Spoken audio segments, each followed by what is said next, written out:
First off, I would like to thank my dad for helping me find these codes to get into the screening. Unfortunately, I couldn't get a +1 for this, so sorry Dad, but on the bright side, you did not need to wait for 6 hours just to get into the screening. So, thanks Dad, and here on with the review.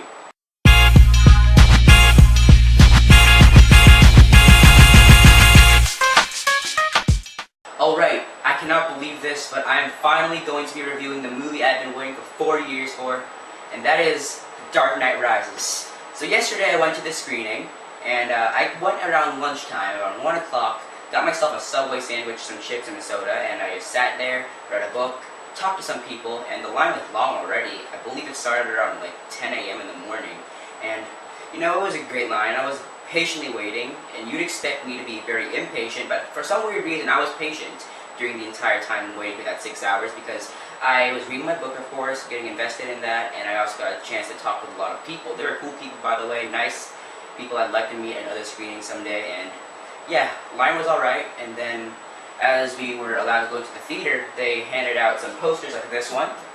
Some guy gave me this sticker. You see the chalk drawing here from Joseph Gordon-Levitt and that kid in the trailer.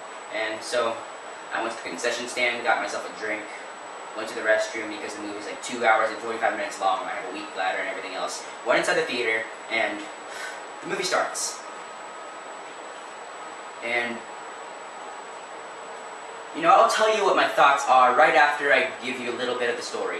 The Dark Knight Rises takes place 8 years after the events of the Dark Knight, where the Joker just pretty much brought chaos to all of Gotham, and of course Harvey Dent becomes Two-Face and he dies, and he has done so many crimes during that time, and Batman decides to take the fall for Harvey Dent's crimes, and Batman is now seen as a wanted man.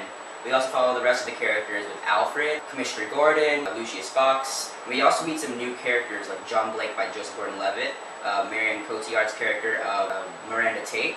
We also meet, of course, Selina Kyle, Catwoman, played by Anne Hathaway, who is a cat burglar, of course. And, of course, the new villain, Bane, played by Tom Hardy. And Bane wants to bring destruction to Gotham, wants to destroy it and crumble it up. And all we know from the title, the Dark Knight has to rise to the occasion to beat this villain, save Gotham, and prove that he's the hero that he truly is. The Dark Knight Rises. Look, I have been waiting for this movie for 4 years. And you know what? I thought this movie was going to be great, but I had no idea how great this movie would be, and I believe it's not going to be better than The Dark Knight or as good. But Christopher Nolan, as much as I hate joining the hype train, and as much as I hate overhyping things, Christopher Nolan has topped himself yet again. The Dark Knight Rises might as well be his masterpiece. The Dark Knight Rises is almost the main reason why I love movies and love going to the movies in general. It has everything that I want in a movie.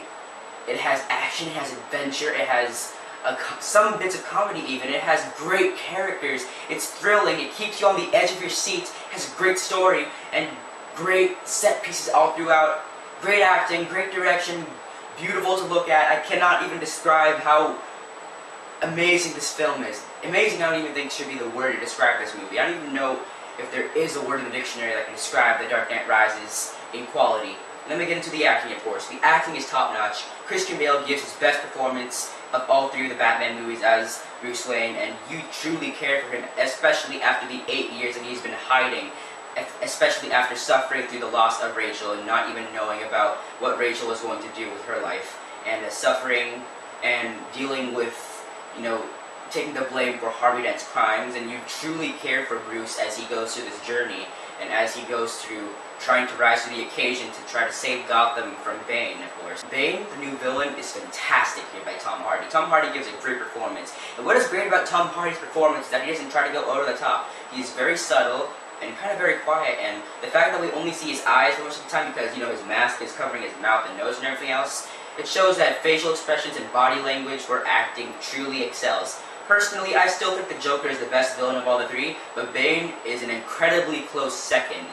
Catwoman, or Selina Kyle, played by Anne Hathaway, who is, oh my goodness, she's gorgeous. She is really good here. I actually was very surprised by how she was a good scene stealer throughout the movie. I really liked her choreography and everything else, how she, you know, did her skills and everything else as the Catwoman or Selena Kyle, and she was a great character. I really liked her in here, and yeah, she is gorgeous. Also, of course, Michael Caine as Alfred. We don't see much of Alfred in this movie, but whenever he's there, we're crying throughout because we love him so much. He is the heart of all these movies, and yeah, I love Alfred. Michael Caine is great actor already. Gary Oldman is great as Commissioner Gordon. He's my favorite character in the entire series because I feel like I relate to him the most. And you know, Commissioner Gordon has been through so many over the past 8 years, and you know, after trying to keep covering up the lie for Harvey Dent's crimes, trying to make sure Gotham is not ready for learning the truth, we truly care for him, and once some things happen towards his character, we truly feel nervous. Also, Morgan Freeman's character of Lucius Fox is great. Come on, it's Morgan Freeman, you can't go wrong with his voice. And other new characters like Joseph Gordon-Levitt's John Blake, who I thought did a very good job. I liked this character a lot. He truly brought more to the story without being a throwaway. And also Marion Cotillard's character of Miranda Tate. I liked her character, and she truly brought something really pivotal to the plot, which I don't think I should reveal to you right now, but she did a good job. But still, the star of this movie is Christopher Nolan.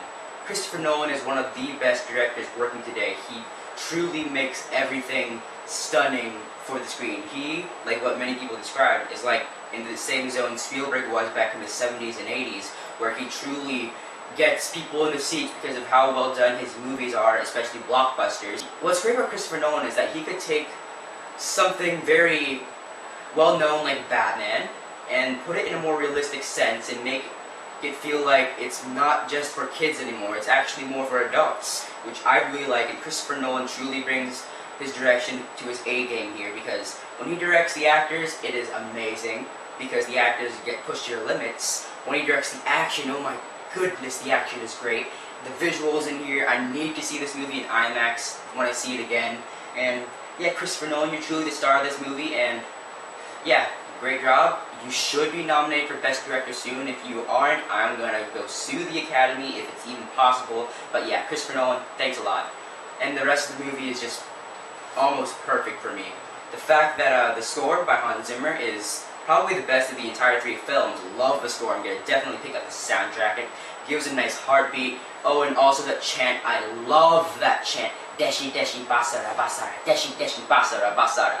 I love the Rise chant. It's a great little thing. It's gonna be my new ringtone for sure, I believe.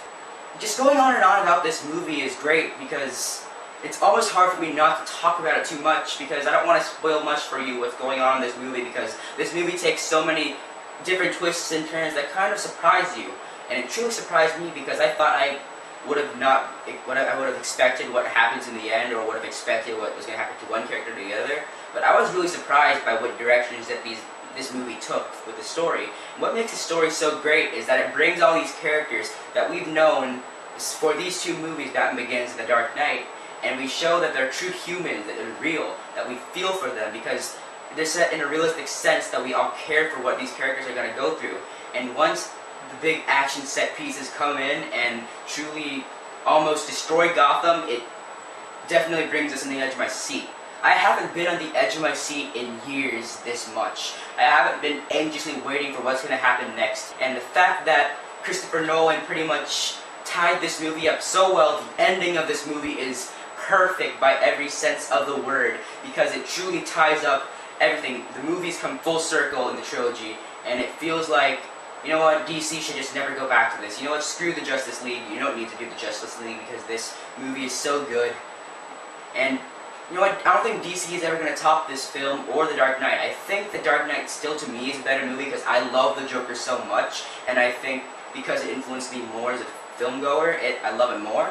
But The Dark Knight Rises probably technically is a better film because of how well made it is, how incredibly immersive the story is. I forgot to mention this. For me, the biggest strength of this movie is the fact that the movie is 2 hours and 45 minutes long.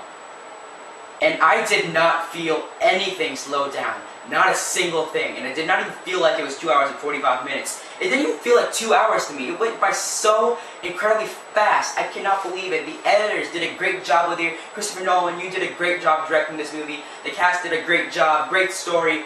Great visuals. Great score by Hans Zimmer. Everything about this movie is great. It completely ties the entire trilogy full circle, and I can't go on and on about this movie anymore because I would be going on for an hour, and I'm pretty sure that this little review has been going on way too long. To nobody's surprise, The Dark Knight Rises is excellent, and I am going to give it, you know what, I don't think 5 out of 5 works for this. I'm going to start a new rating for a movie that I absolutely love. I'm going to give it a 6 out of 5. Yes, I'm giving it a 6 out of 5. It's my highest rating now. Yeah, 5 out of 5, it would have been, but because I love this movie so much, I'll give it a 6 out of 5. It is that great. Go see it now. I want to see it again tonight at midnight, but I can't, unfortunately. Hopefully I'll see it again this weekend, 9max maybe, but yeah, The Dark Knight Rises, I love it so much, I can't wait to watch it again. So anyways guys, thank you for watching for my review for The Dark Knight Rises. If you want to see more, click that button up there and subscribe. Leave a comment down below, like this video, share this on Facebook, Twitter, Tumblr, any social media device that you use. You can also like my Facebook page down below, and my Twitter page. You can also follow me on Twitter at GreenArcReviews, and you can also find my written blog down below where you can soon find a written review for The Dark Knight Rises, of course. And I guess that's it. Until next time, guys, I'm Noah of Green Arc Reviews, and I will see you later, and the fire rises.